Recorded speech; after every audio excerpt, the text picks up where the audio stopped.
ये भगवत प्राप्ति के लिए मनुष्य जन्म मिला है मान लो, नहीं तो चिंता, शोक, अशांति, दुख ये सब बांध लेते हैं। किसी भी बात का अभिमान करोगे उसी में तुम नीचे गिर जाओगे। अगर किसी बात का ये गर्व रहा मैं, तो सच्चिदानंद रस में डूबने को नहीं मिलेगा। जब गुरुजनों ने इस मैं को मिटाया तब वो बात समझ में आई, नहीं ये मैं बिना गुरुजनों के नहीं मिटता है, पक्की बात समझ लो। साधना का एक मैं चढ़ा रहता है अंदर कि मैं, और जब तक ये मैं है तब तक भगवत प्राप्ति, भगवदानंद ये सब बहुत दूर की बातें हैं। गुरुजनों की कृपा से इसका मर्दन होता है। अगर भगवत प्रेमी महात्माओं का संग मिल जाए तो इस अहंकार को वो चूर चूर कर देते हैं और उनकी कृपा से मन इतना भयभीत हो जाता है कि दोबारा अहंकार करने लायक नहीं रहता। इसलिए बड़ी कृपा है उनको, जो महत्संगस्तु दुर्लभो कहा गया है, वो महापुरुषों का संग प्राप्त हो जाए तो हमारी सारी बात बन जाए। पूज्यपाद ब्रह्मबोध संपन्न महान परमहंस अवधूत श्री उड़िया बाबा जी महाराज। प्रश्न, बाबा बहुत दुखी हूं, बहुत परेशान रहता हूं, हर उपाय कर लिया लेकिन वही दुख, वही चिंता, वही विपत्ति, क्या करूं? भैया भगवान पर विश्वास करके भजन करो। एक एक शब्द महापुरुषों के अगर जीवन में उतार लोगे तो कभी दुखी नहीं होगे। भैया भगवान पर विश्वास करो और खूब मंगल में श्री हरि का नाम जप करो। हरि तुम्हारे साथ है, तुम्हें कोई विपत्ति परास्त नहीं कर पाएगी। हरि स्मृति सर्व विपद विमोक्षणम। भगवान का स्मरण जो कर रहा है वो सब विपत्तियों से पार हो जाता है, यहां तक कि जन्म मरण से, स्मरण मात्र से। यस्य स्मरण मात्रेण जन्म संसार बंधनात् विमुच्यते नमस्तस्मै विष्णुवे प्रभु विष्णुवे। विष्णु शास्त्र नाम में जो भगवान का स्मरण करता है वो जन्म मरण चक्र से विमुक्त हो जाता है। छोटी मोटी दुख और विपत्तियों की तो बात ही क्या। भगवान की शरण में हो जाओ। दुखी होना, अविश्वास करना, संशय करना, ये सब पतन के मार्ग हैं। दुखी भी नहीं होना चाहिए। अगर भारी से भारी दुख है तो लड़ो, सहो, भगवान नाम जापक हो, उसको सह जाओ। दुखी नहीं होना। दुखी होने का मतलब है शरणागति पे अविश्वास। सारी परिस्थितियों के रचयिता ईश्वर हैं। ईश्वर ने तुम्हें पैदा किया है। जिन प्रभु ने तुम्हें बनाया, जिन प्रभु ने तुम्हें पैदा किया इस संसार में, वही तुम्हारे कर्मों को मिटा सकते हैं। दुख मिलता है पाप कर्म का फल, और लौकिक सुख मिलता है पुण्य। प्रायः पुण्य लोग करते नहीं, पाप कर्म अधिक, इसीलिए बिना चाहे दुख सबको भोगना पड़ता है। जिन प्रभु ने सूर्य की रचना की, चंद्रमा की रचना की और तुम्हारे शरीर की रचना की, यदि तुम उन्हीं प्रभु का भजन करोगे तो तुम्हें प्रभु बुद्धि योग प्रदान कर देंगे। और जिसको बुद्धि योग प्राप्त हो जाता है वो कभी दुखी नहीं होता। भारी से भारी विपत्ति में भी वो आनंदित रहता है। तेषाम सतत युक्तानाम भजताम प्रीति पूर्वकम ददामि बुद्धि योगम तम येन माम उपयान्ति ते। जो प्रेम पूर्वक भगवान के नाम का जप करता रहता है, भगवान उसे बुद्धि योग प्रदान कर देते हैं। किंतु आवश्यकता सर्वतो भावेन अपने आप को भगवान की शरणागति में पुष्ट करना है। मेरा तन, मेरा मन, मेरा प्राण, मेरा सर्वस्व श्री भगवान को समर्पित है, क्योंकि ये श्री भगवान का ही है। और खूब नाम जप। अपने आप को भगवान पर न्यौछावर करके देखो। अपनी सारी अहमता ममता को भगवान के चरणों में रख के देखो। तुम सदैव प्रसन्न रहोगे, सुखी रहोगे। बाबा भजन नहीं होता। बाबा ने बताया भजन ही सब दुखों का नाशक है। तो बाबा भजन नहीं होता। अरे भजन होता है, सिद्धों का भजन करना पड़ता है। भगवत चिंतन का अभ्यास डालो। देखो, एक समय भोजन पाओ और खूब डट के भजन करो। ये आते हैं, जैसा अभ्यास कर लो वैसा हो जाता है। ये मन बहुत बदमाश है, ये कहता है बर्बाद ना हो जाए, मतलब थैला भरते चले जाओ, बर्बाद ना। जीवन बर्बाद हो रहा है इसकी चिंता नहीं, समय बर्बाद हो रहा है इसकी चिंता नहीं, वहां पदार्थ बर्बाद नहीं होने चाहिए। अरे भाई, तो बर्बाद काहे को करो, पहले से एक रखवा ले, 2 रोटी, 1 गुलाब जामुन, थोड़ी सब्जी, बस हो गया। 24 घंटे में 400 ग्राम अन्न पाने से बहुत बढ़िया दिनचर्या चल जाएगी। गृहस्थ है तो थोड़ा 800 ग्राम कर ले। इसलिए बाबा से कहा भजन नहीं होता, तो बोले भजन होता तो सिद्धों का है, साधक को तो भजन करना पड़ता है, और भजन करने के लिए एक समय भोजन पाओ, पर एक समय ऐसा नहीं कि दबा दबा के एक समय पालो, नहीं। अगर ऐसा स्वभाव है तो 2 समय पालो, थोड़ा थोड़ा पाओ। भोजन जहर भी है और अमृत भी है, थोड़ा पाओगे अमृत है, ज्यादा पाओगे भजन के लिए जहर है, नहीं भजन में मन लगेगा, आप देख लेना।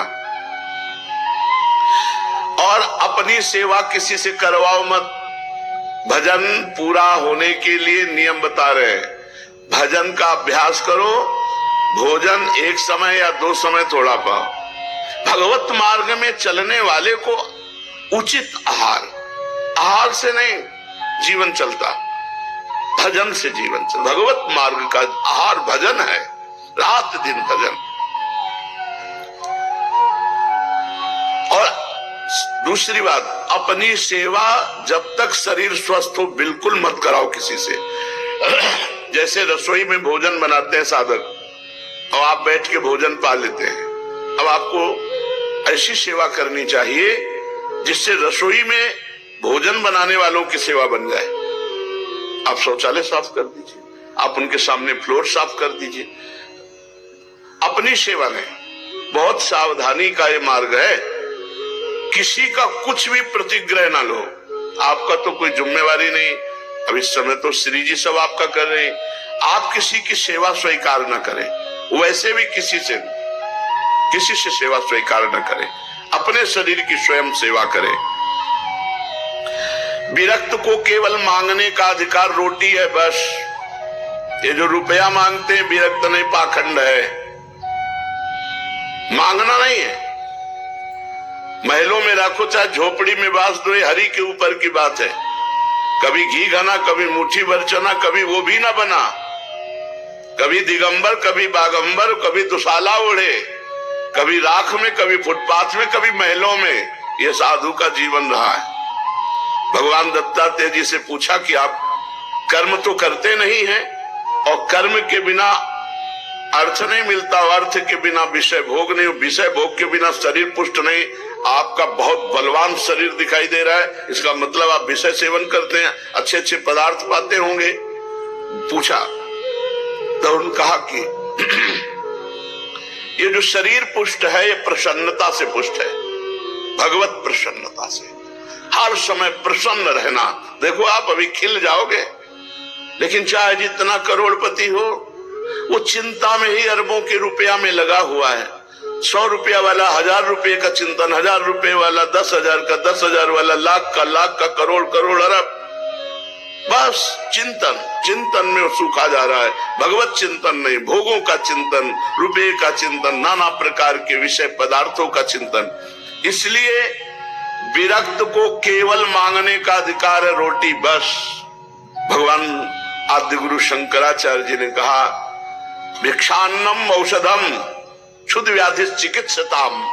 क्षुधा रूपी व्याधि की चिकित्सा करो भिक्षा रूपी अन्न से, और सदगृहस्थ अपनी कमाई का खाओ। ये नहीं कि यहाँ हलवा बट रहा है, हाथ फैला दिए, नहीं। क्यों? हम क्यों दूसरे का पाएंगे? नहीं पाएंगे। हम मेहनत किया है, अगर वो हलवा पाते हैं तो 5 रुपया उसके पास रख देते हैं, वो नहीं लेता है तो हम हलवा नहीं लेते। किसी आश्रम में पाते हैं तो अगर हम कहीं पाए तो कितने का पा जाएंगे, तो 50 रुपया, 100 रुपया, तो हम वहां ठाकुर जी के सामने 100 रुपया रख देते हैं जाके। गृहस्थ आदमी कभी दूसरे का अन्न न खाए। विरक्त केवल अन्न मांग सकता है, रुपया पैसा वस्त्र नहीं। उसकी व्यवस्था योगक्षेमम भाव में हम स्वयं श्री भगवान करते हैं। विरक्त को गृहस्थ के घर में शयन करने का अधिकार नहीं। दरवाजे के बाहर या स्कूल या कोई वट वृक्ष या कोई देवालय, गृहस्थों के बिस्तर पर विरक्त को सोने का अधिकार नहीं है। पूज्यपाद सिउड़िया बाबा जी महाराज। जिसे अपना परम कल्याण करना हो, इन बातों को निश्चित मान ले। निरंतर नाम जप, आराध्य देव गुरुदेव का ध्यान और अपने आचार्य ग्रंथ का गायन पाठ स्वाध्याय नियम पूर्वक जो चलता है, उसी के हृदय में प्रेम प्रकाश होता है। जब प्रेम प्रकाशित होता है तब नेम नहीं रह जाता।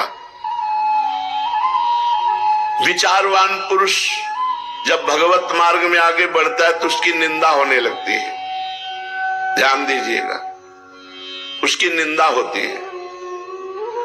उसको सहन करना ही आगे अध्यात्म की ऊंचाई पर चढ़ना है। आप गृहस्थ हैं, भजन करेंगे, आपको 4 लोग उपहास है, देखो ये आगे तिलक लगाए, कंठी बांधे, बड़े भगत बनते हैं, उपहास करेंगे आपका। आपको शांति पूर्वक मुस्कुरा के चल देना है, जो आपकी भक्ति बढ़ेगी। और अगर आपने पलट करके उपहास करने वालों का विरोध किया तो फिर आप अध्यात्म की ऊंचाई पर नहीं चढ़ पाएंगे। विचारवान पुरुष को निंदा और स्तुति दोनों फूलों की तरह समझना चाहिए। निंदा भी और स्तुति भी समान भाव। निंदा और स्तुति में अनासक्त भाव रखो। उपासक दूसरों के दोष नहीं देखता, अपने चित्त की चिकित्सा करता रहता है, अपने चित्त को देखता रहता है। अतः किसी की भी तरफ देखो मत, उनके दोष मत देखो, उनके दोषों का वर्णन मत करो, उनके दोष सुनो मत। जो संसार की भक्ति करता है वो ये देखता है ये दोषी है, ये गुणी है, ये अच्छा है, ये बुरा है। जो भगवान की भक्ति करता है वो सब जगह अपने भगवान को देखता है। भगवान की भक्ति करने वाले को भगवान मिलता है, संसार की भक्ति करने वाले को संसार मिलता है। अब इसका मतलब ये नहीं कि विरक्त भेष है तो भगवान ही का भगत होगा, संसारी पैंट शर्ट पहने तो संसारी होगा, नहीं, उल्टा हो सकता है। भेष विरक्त है तो हो सकता है वो संसारी हो, और वो पैंट शर्ट में तो हो सकता है वो महान भक्त हो। ये अंदर के चिंतन का विषय होता है। एक भगवत लीला में जाया करते थे देखने, भगवान की, रघुनाथ जी की क्रम से लीला चल रही थी, और उनका एक दोस्त था जो क्रम से नाटक चल रहा था, उस नाटक देख ले जाता। अब जो लीला में जाते हैं उनका चित्त बार बार यही कहता कि यार नाटक में क्या आनंद बरस रहा होगा। तो जैसा दोस्त बताता वो बैठे लीला में उसी का चिंतन करते। अब ये जो दोस्त संसारिक लीला देखने जाता था नाटक, उसको लगा यार मैं कितना नीच हूं, मेरा दोस्त भगवान की लीला देखता है, कैसे सुंदर भगवान बोलते हैं, कैसी सुंदर लीला करते हैं, धिक्कार है, बहुत मैं नीच हूं, ऐसा उसकी भक्ति बढ़ने लगी और उसमें संसारिकता बढ़ने लगी। चिंतन, वो जा रहा है संसारिक दृश्य देखने, लेकिन उसको अपने में मैं कितना नीच हूं। तो हो सकता है गृहस्थ वेश में वो सोचता हूं मैं कैसा नीच गृहस्थ हूं, नाना प्रकार के भोग भोगता हूं, धन्य है इनका जीवन जो भगवान में निरंतर लगे हुए, उसकी भक्ति बढ़ जाएगी। और कितने सुखी है संसार के लोग, सब भोग भोग के, हमारे पास तो कोई सुख सुविधा नहीं। अब विरक्त होकर विषय चिंतन, भोग चिंतन, वो नीचे पतित हो जाएगा। इसलिए चित्त का मार्जन करना, चित्त को पवित्र करना है। अपने चित्त को देखो कि तुम्हारे चित्त में चिंतन क्या हो रहा है। जो चिंतन है वही साधना है, बाहर की क्रिया साधना नहीं है। बाहर हो रही आरती और चिंतन क्या हो रहा है। बाहर आप भगवान के समीप खड़े हो लेकिन चिंतन में कहां हो। बाहर आप फावड़ा चला रहे हो लेकिन आपका चिंतन भगवान का हो रहा है। आप महान भक्त हैं, बाहर आप सांसारिक कार्य कर रहे हो, लेकिन आपका चिंतन राधा राधा, और वो भगवान के समीप खड़ा संसार का चिंतन कर रहा है, खास बात नहीं है। जिसकी भगवान के नाम जप में आसक्ति हो जाती है, वो चाहे एकांत में हो चाहे समाज में हो, वो लाभ ले पाएगा।